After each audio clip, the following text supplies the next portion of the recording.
your personal experiences, your research experiences, and then your academic experiences. We want you to bring them all together.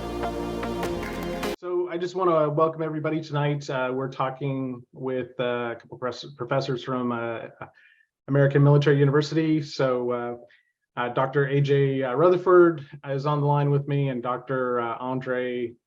Sorry, I cannot see your whole last name here on the Zoom part. I forgot.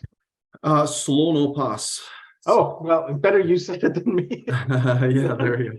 All right. So the whole purpose of tonight is to talk about the relationship between CMIA and AMU, and you know, it's a great opportunity for our people to get some education, and AMU's giving us a bit of a discount, which is great.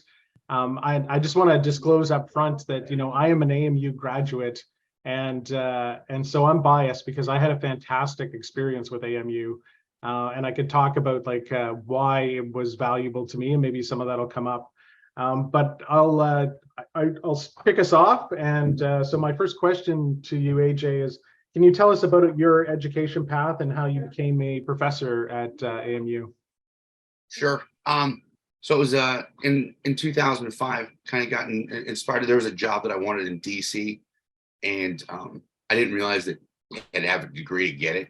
And I was in the Marine Corps at the time, and so I came home from a deployment, and I started looking for schools, ease of use, accessibility, things like that. AMU kind of popped up right away, and when I called AMU, they kind of just walked me through the process. So like, hey, this is how easy it is. So I had some prior transcripts from from other schools, your SMART transcript from the mill of just like various things you've done that you got credits for, and I sent it all to them. And I mean, I was transferred into AMU, up and running. I mean, it's been a while, but I want to say it was probably less than a week's time, enrolled in courses and ready to go. And then, you know, back then they just mailed you the hard books, so I got the books in the mail, and off to go, right? So I did an undergrad in Homeland Security, and at the time I think the big one was law enforcement intelligence, and it took me, I don't know, about 2 years, but it was a hard go. I mean, I was taking 4 classes at a pop, and doing that while deploying, while going to schools, military schools, things like that. Right. And then I got done with it, and I was kind of at my halfway point in my Marine Corps career, and was like a get in or get out. And I was having a great time, so I said, "Oh, I guess I'm gonna stay in." But I ended up getting a master's degree from AMU as well, in strategic intelligence with a focus in terrorism studies. I thought that was kind of a cool topic. Kind of went along with what I was doing. Mm-hmm. Again, still deploying, still going to schools, and I got into a PhD program basically on a bet with my dad, which I mean, cool that I took it now, but back, you know, when I started, I was like, oh man, I shouldn't have jumped into this one, because I was done with my master's degree on May 15 of 2009. And I was in a PhD course May 25th, and I mean, I got killed. I was like, oh geez, here we go. And it was about a 5-year journey, and then I finished my dissertation about a year before I retired, and here we are. And then so I started hunting for jobs online, to go and teach, and there was AMU, and I got my foot in the door being an adjunct. And I just kind of kept hounding AMU for a full-time job until finally I think somebody just got sick of me calling and was like, hey, here you go. So I'm like, here we are. So I've been a full-time guy for about almost a year. Okay. And how was your experience? Like, you talked about getting in, and that was relatively good. How was the educational experience for you then as well? It was awesome. You know, I had an instructor for quite a bit of my undergrad, and he ended up being on my dissertation chair. His name is Dr. Larry Fornes, and he was awesome. He was if I had to remember any of them, that's the guy I remember. He was just engaged the whole way through the courses. So he kind of set the precedence of what my expectation was for the school. And to be honest with you, it panned out across the board with everybody else too. I mean, it was easy. It was an easy, user-friendly experience with AMU. I mean, there's really nothing difficult about it. It's pretty cut and dry. Hey, here's the material, here's the task condition standard, and here's your performance at the end of it. So yeah. And AJ, did you do any of those courses when you were deployed as well? oh yeah, I would just set it up and just take my stuff with me, and off we go. So and with today's military, I mean, even in even in '05, I mean, the laydown, regardless of where you were in the world, the internet's always there. I mean, the military it's not functioning without the internet. So and I think that's what's I mean, pretty awesome about online school in general, but AMU really gets it when it comes to their military, or mostly military based student body. Right. That's a real strength of the program, isn't it? Because you're dealing with students that have a common frame of reference with you as well, don't you? So we kind of pre-talked about this in terms of the value of being a pure academic, or do you get value out of also learning how to be better at your job? And I kind of feel that there's a balance there. Yeah, no, 100%. And like you said, we did talk about it. It's one thing to have a completely theoretical perspective on something, but when you have a practical application of it and how it actually functions in the world, it doesn't necessarily debunk theory, but it supports it, and it maybe kind of points out some loopholes and some various different ways to do things, or you can see how things work in reality. And I think that's I think that's important to give to these people that are paying good money and spending their hard-earned time coming to these courses. So yeah. So when I was going there, I definitely felt that, and I'm kind of ballparking this, but like 70-80% of the students that were in class with me on my master's were military or had military experience, or were from the IC at least. And like, I got value out of the interactions with them because of who they were, and they, I hope, got value out of me in the same way.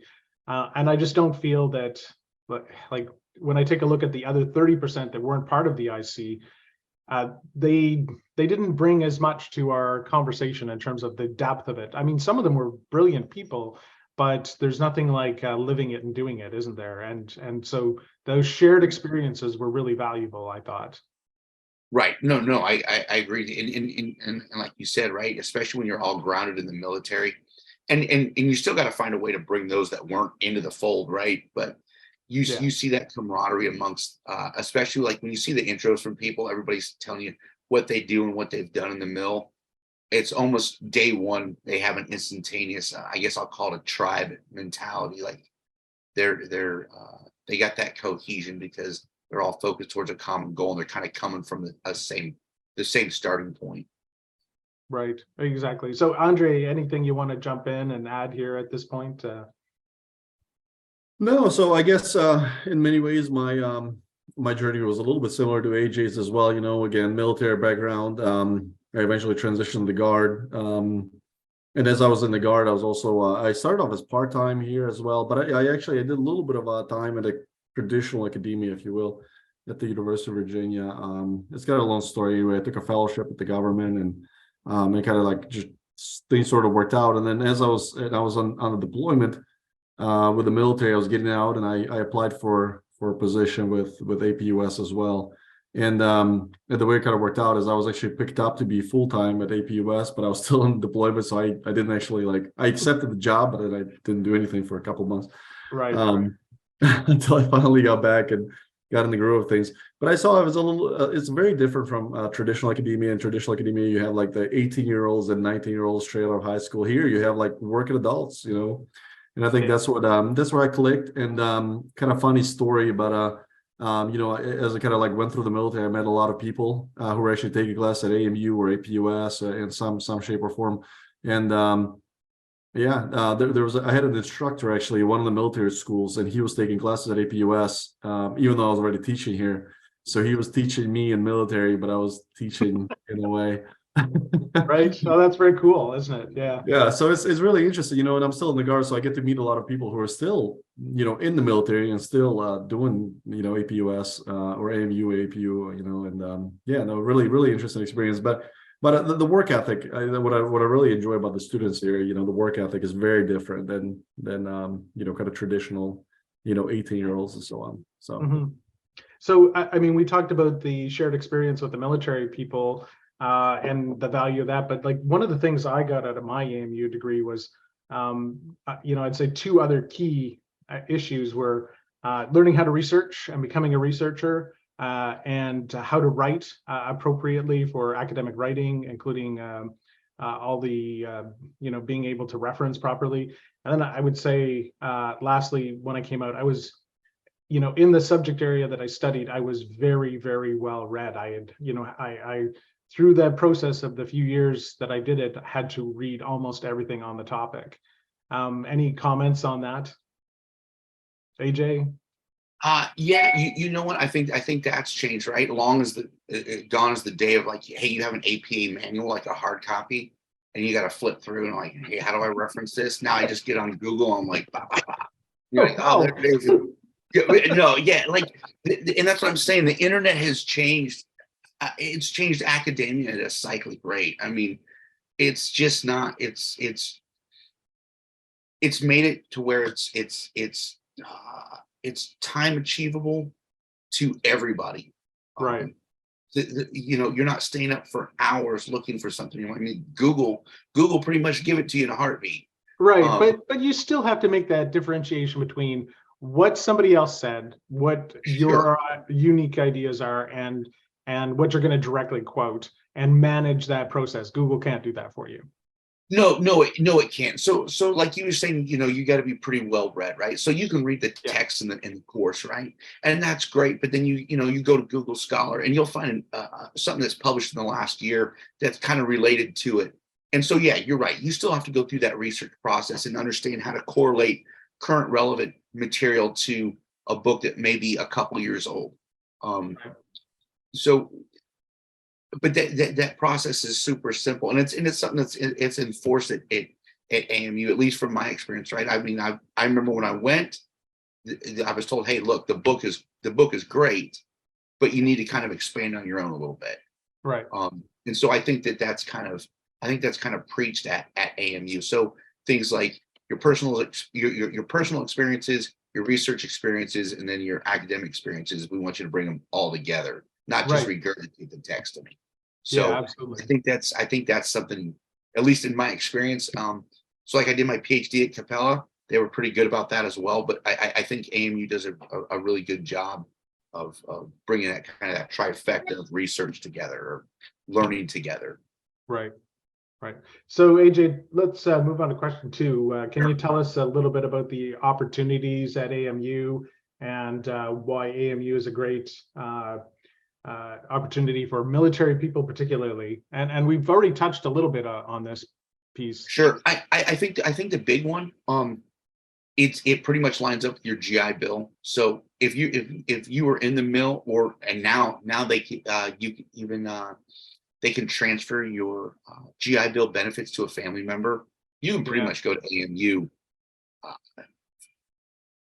I don't want to say for free because it's still earned money, but you may as well go for free, right? Yeah. So our Canadian, your Canadian colleagues up here, we don't have a GI Bill.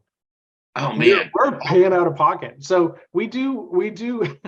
Yeah. So there's opportunities for reimbursement. Sure. But it's not as easy as, or as lucrative as what you have with the GI Bill. And then we also have people that are looking for education opportunities that are retired, and sure, have some opportunities through Veterans Affairs Canada, but some of the people will have to pick up the costs themselves. Sure. Though, in the big picture, and I can only really off the top of my head think about what the undergrad is. I think I want to say they're $850 a course, right? It's an 8-week course. I mean, all in all, hey, you're $100 a week. I mean, that's in my opinion, right? That's pretty reasonable for what you're gaining out of it. Yeah. It's money well spent. So I think that's the number one big thing with AMU. Two, the classes, especially once I got on the full-time side, seeing how it goes, those classes are revamped and kept up to date Right. fairly regularly, so the material is current. And granted, you're always going to have the naysayer, oh, this is outdated, this, that's outdated. Well, technology is evolving faster than updates can happen, but such is life, right? So at the end of the day, the courses are relevant, and they're worth the time and the effort and the money. Right. And then, like I said in the beginning of it, in terms of ease of use, I mean, you call somebody at AMU, if they don't have the answer, they'll get you to it. Or you just tell them in plain English, hey, I'm trying to get this done, and someone will get around to helping you out. Yeah, that was my experience. And there's a lot of research tools that are available through AMU as well. Yes, they have a product on there, and you saw that Sage, the product project planner. Mm-hmm. I mean, it's better than any dissertation book I've ever looked at. Right. So yeah. So Andre, do you want to add any points in there on that? I know you're going to go soon, but good opportunity for a last word in. Sure. And yeah, absolutely. And I think, kind of been in APUS for a couple of years now, and kind of seeing how things actually work. What I will say with APUS is I think you really are getting a world-class faculty. And I'll say it from the practitioner perspective, right? So not necessarily from like the research perspective. You have these academia or academics that are just purely research, right? They publish books on theories on how the world should work, but there's this divide between the practitioner and the academic side, right? In theory, a lot of things should work, but in practice, a lot of things are really hard to implement. At APUS and AMU, you're actually getting the opposite side. I think majority of our faculty are actually practicing professionals in their field. So like intelligence community is like a great field, right? So like they're not just teaching you the theory behind the intel or whatever other work they're doing. They actually are in the field, and many of them have been working in the field for 20, 25, 30 years. So they're bringing that experience, which I think is phenomenal, and it's like absolutely amazing, because I don't think you get that in your traditional university. And I'll talk about the cybersecurity department, but like we have just a plethora of like just different certifications, experience, people who've done cyber, from all sorts of three-letter agencies to consulting, healthcare, hospitals, financial institutions. I mean, you name it, So you don't just have somebody who's been teaching their entire life and just been a professor their entire life and they have the theory down. You actually have somebody who's out there and who says, yeah, these parts of the theory will work. These parts of the theory just take it with a grain of salt. They don't necessarily work, or they don't implement it. You know what I mean? Right. But having that type of faculty, I think that's exceptional, especially for the student body that we have at AMU, because all of them, or majority of them, are working professionals themselves. They're not looking to learn the theory and go teach necessarily immediately. Maybe when they retire or something like that. But they actually want to go and implement a lot of the things that they're learning. And I think this is the power of the faculty at AMU in general. So. Yeah, Andre, I completely agree. And I would say, and I say this often, that I just almost finished my master's at AMU in collection management, and I deployed to Kuwait in the war against ISIS with OAR, and I was running a targeting center, and I just wouldn't have been able to do that job without all of the work that I had done at AMU. Like, I had my training, but like all of those other pieces and the research and the reading and the thinking built a level of understanding that I was able to, kind of take it to a position where I was really, really comfortable leading the team to do that. And I don't think I could have done it without, without that practitioner portion of the academic activities that I had done with AMU. It was extremely beneficial to me. Mm-hmm. Yeah, absolutely, David. I'll agree with that. Yeah, and I have to say, like, there was one time I was chatting back and forth with one of my professors, and at one point he said, "Well, when I was the J2 for Colin Powell, at the Pentagon. I was like, okay, everything you say from now on, I am listening hard.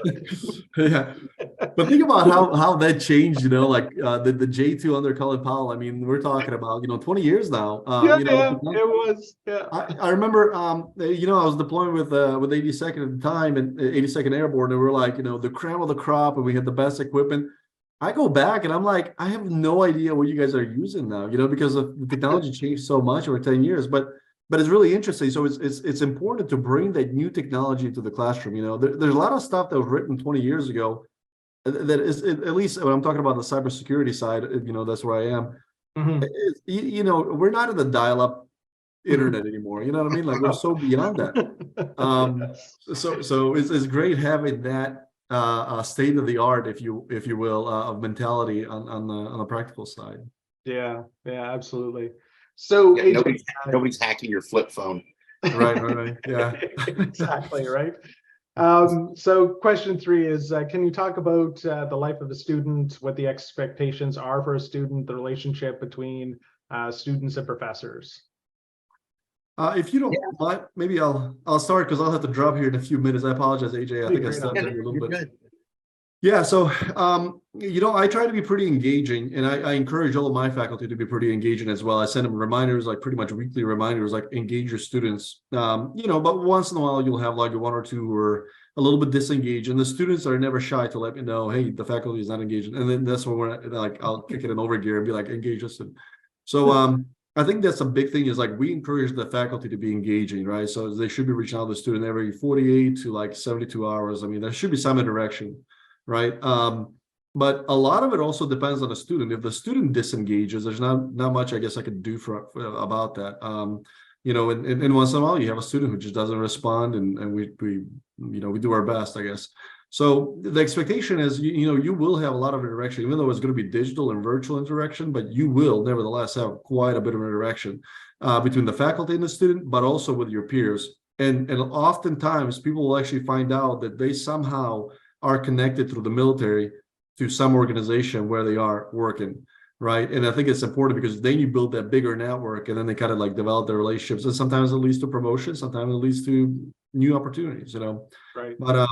But that's expectation. You have to be really engaged. You will have a lot of readings. I'm actually developing one of the classes, and I'm not shy about assigning reading assignments. But just keep in mind, that's academia for you, especially at the graduate level, once you get to the graduate level and stuff like that. Right. Yeah. AJ, what do you think? So when yes, the engagement's the big thing. I remember when I went to AMU, sometimes you'd wait on grades a little bit, and that's been corrected over the years. And I think the biggest thing is again back to the dollar, right? Students are paying time and money into this, and they need to see feedback on their performance. And so that's my main goal, is that they, and I think that's across the board. Hey, you know where you stand on a weekly basis. In terms of engagement with the course, they've already got a lot of taskings to do. And again, it's not the 18-year-old that doesn't have anything else to do. They've got wives, husbands, families, kids, jobs, deploying, right? So I also, at the same time, I don't want to bog you down with a bunch of senseless conversation. Right. Time is money, and time is also a valuable resource that they don't have time to spare. So let's get in the course room. Let's knock out the to-do list, and make sure that the concepts and principles of what we're talking about are relayed and drive on. And I think I think AMU does a good job of that, of not, having someone carry on these repetitive conversations, or, people not knowing where they stand. Week 6 comes around and you're like, I guess I'm doing all right. So like I said, AMU's pretty engaged with their students as a whole. Nice. Yeah, especially from week 1. I know that at least in my courses, and then the course that I just participated in, or currently participating in terms of introduction, that week 1, hey, someone's talking to you, so someone's on the other end of the line. It's not a dead comm shot going out there. Right. Yeah. Oh, that's really important. Yeah, that's great. I mean, I think we're at about 25 minutes into this. I want to like hit the rapid fire questions with you, AJ. Sure. This has been fantastic so far. So I have to say, I stole this from the Mad Scientist podcast. I'm a huge fanboy of Trade-off, and they do this every time. And so I have 3 rapid fire questions for you, just to get to know our participants a little bit better here. So the first one is, what's your favorite movie? Favorite movie? You know what? I really like Apocalypse Now. Oh, nice. Yeah, I think it's a good all around flick. I'll tell you what though. Currently, I really like that Maverick movie though. I think they did an awesome job of bringing back a retro movie. Oh, the last. Yeah, the second Top Gun. I just think they did an awesome job with it. Yeah, it was a fun movie, wasn't it? Yeah. Yeah. Okay, perfect. So second question is, what book are you currently reading? It's Countdown to Zero Day, so it's kind of doing a deep dive into Stuxnet. Oh, nice. Yeah, it's cool, and it's nice to read something that's maybe not so after action-ish, not so intel report. It's got some storyline to it. So, and you know what? I don't read. I have like instant narcolepsy when I read, so I listen to a book on tape. Okay. Yeah. And do you recommend it as well? Yeah, I mean, so far so good, right? I think I'm into I don't know, 2 hours of a 10-hour book. So, but so far it's good. It's not narrated like a pro wrestler or anything. It's pleasant to listen to. The content's good. It's cool. I like it. The last one I did like this was the Lazarus heist about North Korean hackers and how they basically fund their operations. So, yeah, it's good stuff. Okay, perfect. And the last one is, tell us something about yourself that most people wouldn't know, but you're willing to share on the internet, of course. Yeah, right. You know what? My grandparents were some of the first homesteaders up in Alaska in the 40s. I thought that was kind of cool. Yeah, they went from Wisconsin up there, and they were miners, and they mined up there. They owned the largest silver mine in Alaska at one point, I believe. Wow. And then my whole family's at least on my mother's side is up there, but I don't make it up there often. It's just too far to go. Mm-hmm. Beautiful, isn't it, up there? It is. Yeah. Yeah. So that's my last question. Thank you both very much. I think this was a great session. Like we talked about, it's difficult to find some honest feedback on these types of things potentially on the internet. And I think that this is going to be a great session to help our people understand, what benefits they can get from AMU and what it's about a little bit. And hopefully that'll encourage them to sign up or at least get to that landing page and try it out. I personally think it's an excellent opportunity, and I want to thank both of you for spending some time with me tonight, especially AJ, all the way from 6 hours ahead. Yeah. It really. Well, hey, thanks for having me. This was cool. This is the first time I've done something like this. So. Yeah. All right. And Andre, thank you very much as well. Mm-hmm. Thank you so much. Really appreciate it. Okay. Andre, good seeing you. Take care. All right. Good night. Cheers.